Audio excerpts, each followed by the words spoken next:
Hey guys, and today Shorty and I are going to do our tips for the second week of the final series.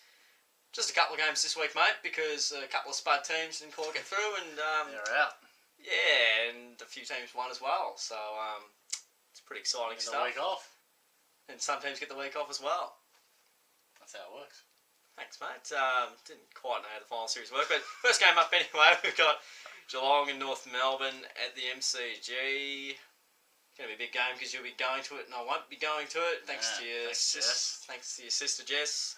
Special mention there. Thank you very much. Going to be a big game, that's for sure. Big game, mate. I do not know who's going to win this, but alright, who are you going to tip? Margin and reason. Alright, well, I'll go the Cats by 22 points. Reasoning. It's a huge margin. Oh, massive, mate. But Yep. I think our backline might have the say over their forwards.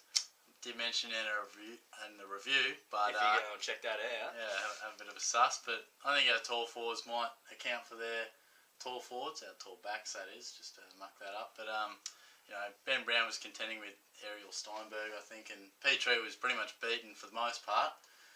So I think that'll be the main reason we'll win. Their spread is pretty damaging, so we'll have to control that. But as I mentioned in the last video, Tommy Hawkins is the key, as is Joel Selwood, which is pretty much always the case for the Cats. But I'm going with Geelong by the 22 points, but it will be a very big game. And your tip, mate?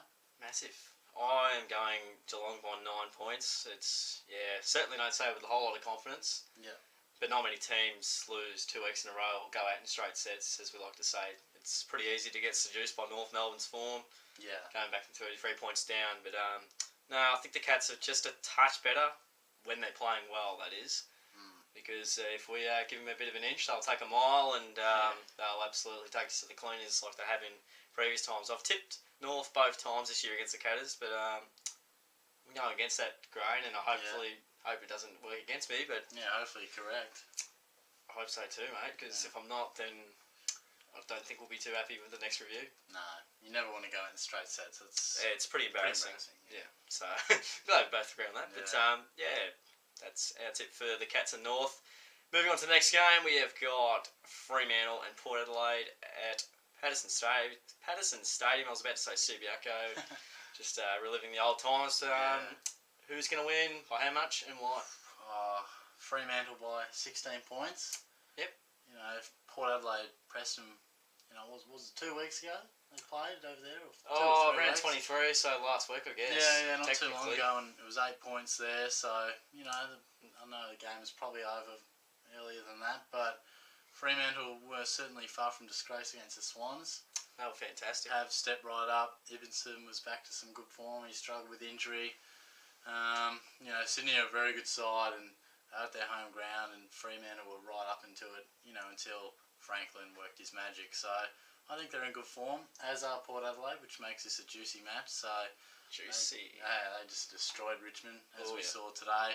89 points or something like that. Yeah, something like that. So I think if they Fremantle let them run like they did against the Tigers, well, on the big Patterson Stadium, you never know. But I'll be going with Fremantle. I think they can lock them down. Ross loves to make a nice defensive game and shut down the runners in, Hartlett and Pollock as well. I think White might be injured, but I'm going with the Dockers for this one, and like more often than not, I think the top four will again be the top four as we get down to the crunch. So, and usually 3 and 4 goes out the week after that. Yeah, it often follows suit. Not always, but often. So, how do you see this matchup? Yeah, I'll go with Fremantle as well. I think they were absolutely fantastic against Sydney. A bit stiff to go down to the Swans, but a bit of class prevailed, I think, for Sydney, and they had a lot of opportunities and eventually made them count late in the game with some Buddy Franklin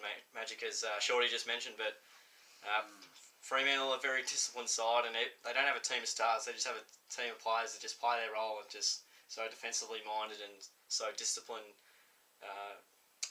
So they do a fantastic job week in, week out, and it's so tough to tell. Porter in amazing form, hitting form at the right time of the year, but it's pretty rare that the team gets knocked out in straight sets, but I don't think I'd be surprised too much either way. But I don't even know if I did my tip, but I'll go with Fremantle by 11 points. Yeah. But certainly could go either way. It's just one of those games that Port Adelaide's style game could expose Fremantle, but you just never know what's going to happen. But I think at Patterson's probably certainly helps that too. It's a tough trip, isn't it? Very tough. I think they've won 23 of the last 24 or so. Yeah, so. The crowd will be absolutely buzzing over there. Oh, yeah. It'll be big. Yeah, it will be. Well, those are our tips for the second week of the final series. Feel free to comment your tips and also like the video if you enjoyed it, and also subscribe to us as well. And yeah, we'll see you guys all soon.